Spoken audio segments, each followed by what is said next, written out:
নমস্কার বন্ধুরা, ডলি রন্ধনশালায় সবাইকে স্বাগত। আর আজকে তোমাদের সাথে শেয়ার করব দারুণ একটা পটল রান্নার রেসিপি, পুর ভরার ঝামেলা ছাড়া পটলের রেসিপি।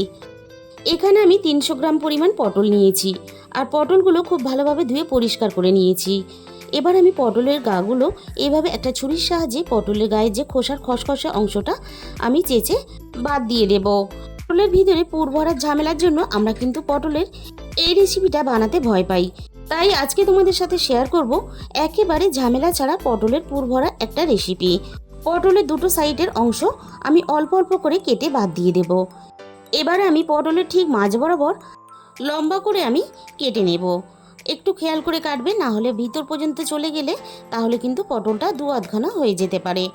এবার আমি একটা চামচের পিছন দিয়ে দেখো এইভাবে হালকা হাতে খুব সহজেই দানাগুলো এইভাবে বের করে নেব। আর এইভাবে খুব সহজেই কিন্তু দানাগুলো পটলের ভিতর থেকে বের করে নেওয়া যায়। এবার আমি পটলের ভিতরটা তোমাদের দেখিয়ে দেবো। দেখো কতটা সহজেই পটলের দানাগুলো আমি বের করে নিয়েছি। বাকি পটলগুলো ঠিক একইভাবে কিন্তু আমি ভিতর থেকে দানাগুলো বের করে নেব। আর আমি কিভাবে কাজটা করলাম কত সহজে, তোমরা সেটা কিন্তু দেখতেই পেলে। সব কটা পটলের দানা একইভাবে আমি বের করে নিয়েছি। আর এই পটলের দানাগুলো কিন্তু আমি ফেলে দেবো না, একটা সাইডে আমি তুলে রেখে দেবো। এবার আমি একটা থালার মধ্যে সমস্ত পটলগুলো তুলে নিলাম। আমি যেহেতু আগেই পটলগুলো ধুয়ে নিয়েছি, আমি কিন্তু আর পটলগুলো ধোবো না। এবারে আমি পটলের মধ্যে দিয়ে দিলাম স্বাদ মতো লবণ। লবণ দিয়ে আমি পটলগুলো খুব ভালোভাবে মেখে নেব। এতে পটলগুলো খুব ভালোভাবে নরম হয়ে যাবে। আমরা বাকি যে কাজগুলো যখন করব তখন কিন্তু অনেকটাই নরম হয়ে যাবে। একটা সাইডে সরিয়ে রেখে দিলাম। আর এই রান্নার জন্য আমি কিছুটা চিংড়ি নিয়েছি।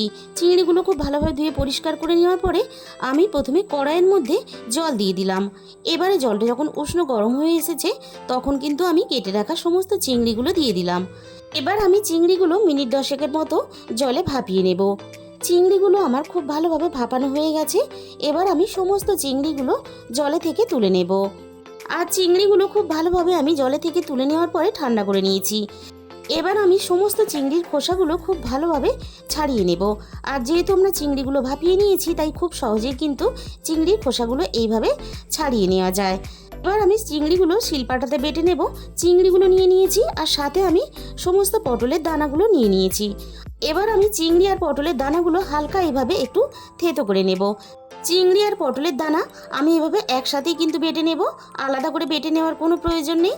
চিংড়ি আর পটলের দানাগুলো আমি একসাথে এভাবে খুব সুন্দর করে মিহি করে বেটে নিলাম। ঠিক এইভাবে আমি সুন্দর করে একটা পেস্ট রেডি করে নিলাম। এবার আমি রান্নার জন্য কড়াইয়ের মধ্যে প্রয়োজন মতো সর্ষের তেল দিয়ে দিলাম। সর্ষের তেলটা খুব ভালোভাবে গরম হতে এখানে আমি ছোট সাইজের একটা পেঁয়াজ কুচি দিয়ে দিলাম। প্রথমে আমি পেঁয়াজটাকে নাড়াচাড়া করে ভেজে নেব। পেঁয়াজটা কিন্তু একেবারে লালচে করে মুচমুচে করে ভাজবো না, লাল লাল করে একটু নরম করে ভেজে নেব। পেঁয়াজগুলো একটু ভেজে নেওয়ার পরে আমি এখানে দিয়ে দিলাম অল্প একটু রসুন বাটা, আর সাথে দিয়ে দিলাম এখানে অল্প একটু আদা বাটা। এবার আমি পেঁয়াজের সাথে আদা আর রসুনটা খুব ভালোভাবে নাড়াচাড়া করে ভেজে নেব, আদা রসুনের কাঁচা গন্ধটা চলে যাওয়া পর্যন্ত। এবার আমি এখানে চিংড়ি আর পটলের দানা বাটাটা দিয়ে দিলাম। এবার আমি এখানে দিয়ে দেব স্বাদ মতো লবণ, আর দিয়ে দেব এখানে সামান্য পরিমাণ হলুদ গুঁড়ো, আর এখানে দিয়ে দেব সামান্য অল্প পরিমাণ ঝাল লঙ্কার গুঁড়ো, আর এখানে আমি দিয়ে দেব হাফ চামচ পরিমাণ জিরে গুঁড়ো, আর দিয়ে দিলাম এখানে হাফ চামচ পরিমাণ ধনে গুঁড়ো। এবার আমি এখানে সব শেষে দিয়ে দেব অল্প একটু গরম মশলার গুঁড়ো। মশলা দিয়ে আমি খুব ভালোভাবে সব কিছু একসাথে কষিয়ে নেব। এখানে ঝালের পরিমাণটা তোমরা তোমাদের নিজেদের মতন করে দিয়ে নেবে। সব কিছু খুব ভালোভাবে একসাথে মিশিয়ে নেওয়ার পরে আমি এখানে আগে থেকে একটা ছোট সাইজের আলু সিদ্ধ করে রেখেছিলাম, সেটা আমি হাত দিয়ে এভাবে ভেঙে দিয়ে দিলাম। এবারে আলু সিদ্ধর সাথে আমি আবারও সব কিছু খুব ভালোভাবে একসাথে নাড়াচাড়া করে এভাবে মিশিয়ে নিলাম। পুরটা আমার রেডি হয়ে গেছে। এবার আমি কড়াই থেকে নামিয়ে নিয়ে খুব ভালোভাবে প্রথমে ঠান্ডা করে নেব। পুরটা আমি নামিয়ে একটা বাটির মধ্যে তুলে নিয়েছি, আর পুরটা আমার এখানে খুব ভালোভাবে ঠান্ডা হয়ে গেছে। এবার আমি পটলের মধ্যে পুরগুলো ভরে নেব। আমি অল্প অল্প করে এইভাবে নিয়ে পটলের ভিতরে আস্তে আস্তে এইভাবে পুরগুলো ভরে দেব। তবে খুব বেশি একসাথে কিন্তু পুর অনেকটা দিয়ে টাইট করে ভরবে না, তাহলে তেলে দেওয়ার সাথে সাথেই পটলগুলো ফুলে উঠে পুরগুলো বেরিয়ে আসতে পারে। একটু ফাঁকা রেখে পটলের পুরগুলো এইভাবে ভরে নিতে হবে। একইভাবে আমি সমস্ত পটলের ভিতরে পুর ভরে রেডি করে নেব। সবকটা পটলের ভিতরে আমি পুর ভরে রেডি করে নিয়েছি। এবারে আমি রান্নার দিকে চলে যাব। প্রথমে আমি কড়াইয়ের মধ্যে প্রয়োজন মতো বেশ কিছুটা সর্ষের তেল দিয়ে দিলাম। সর্ষের তেলটা খুব ভালোভাবে আমি প্রথমে গরম করে নেব। তেলটা আমি খুব ভালোভাবে গরম করে নেওয়ার পরে আমি একে একে এবার পটলগুলো তেলের মধ্যে ছেড়ে দেব। ঠিক যেভাবে পটলগুলো তেলের মধ্যে দিচ্ছি ঠিক এইভাবেই কিন্তু পটলগুলো তেলের মধ্যে দেবে। পুর ভরা মুখটা এইভাবে উপরের দিকে রাখতে হবে। এবারে পটলটা একটু নরম হওয়ার জন্য মিনিট 5-এর জন্য আমি ঢাকা দিয়ে দিলাম। 5 মিনিট পরে আমি একটু ঢাকা খুলে দেখে নেব। দেখো পটলগুলো বেশ অনেকটা নরম হয়ে এসেছে, আর পটলের ভিতর থেকে একটুও কিন্তু পুর বেরিয়ে আসেনি। এবারে আমি পটলগুলো এইভাবে একটু ঘুরিয়ে ফিরিয়ে খুব ভালোভাবে পটলগুলো ভেজে নেব। সমস্ত পটলগুলো একইভাবে আমি ভেজে নিয়েছি। এবারে আমি তেলে থেকে সমস্ত পটলগুলো তুলে নেব। আর বন্ধুরা, একঘেয়েমি পটলের রেসিপি না বানিয়ে তোমরা একদিন হলো এই পটলের রেসিপিটা অবশ্যই ট্রাই করে দেখো। আশা করি তোমাদেরও ভালো লাগবে। বাকি পটলগুলো ঠিক একইভাবে আমি তেলের মধ্যে দিয়ে ঘুরিয়ে ফিরিয়ে সুন্দর করে ভেজে নিলাম। আর সবকটা পটল আমি একইভাবে ঠিক ভেজে রেডি করে নিলাম। আমি আবারও কড়াইয়ের মধ্যে প্রয়োজন মতো সর্ষের তেল দিয়ে দিলাম। এবারে আমি প্রথমে তেলের মধ্যে দিয়ে দিলাম একটা বড় সাইজের পেঁয়াজ বাটা। পেঁয়াজ বাটাটা আমি হালকা একটু নাড়াচাড়া করে ভেজে নেব। আর রান্নাতে আমি তেলের পরিমাণটা একটু বেশি দিয়েছি। তেলের পরিমাণটা তোমরা চাইলে তোমাদের নিজেদের মতো করে ব্যবহার করতে পারো, তবে এই রান্নাটা একটু তেলে হলে খেতে ভালো লাগে। দিয়ে দিলাম প্রয়োজন মতো রসুন বাটা, আর দিয়ে দিলাম প্রয়োজন মতো আদা বাটা। এবার আমি আদা আর রসুনটা খুব ভালোভাবে পেঁয়াজের সাথে নাড়াচাড়া করে কষিয়ে নেব। আদা রসুনের কাঁচা গন্ধটা চলে যাওয়া পর্যন্ত আমি খুব ভালোভাবে পেঁয়াজ আদা রসুনটা কষিয়ে নিলাম। এরপরে আমি এখানে দিয়ে দিলাম একটা মাঝারি সাইজের টমেটো বাটা। টমেটোটাও আমি ঠিক একইভাবে নাড়াচাড়া করে সব কিছুর সাথে একটু কষিয়ে নেব।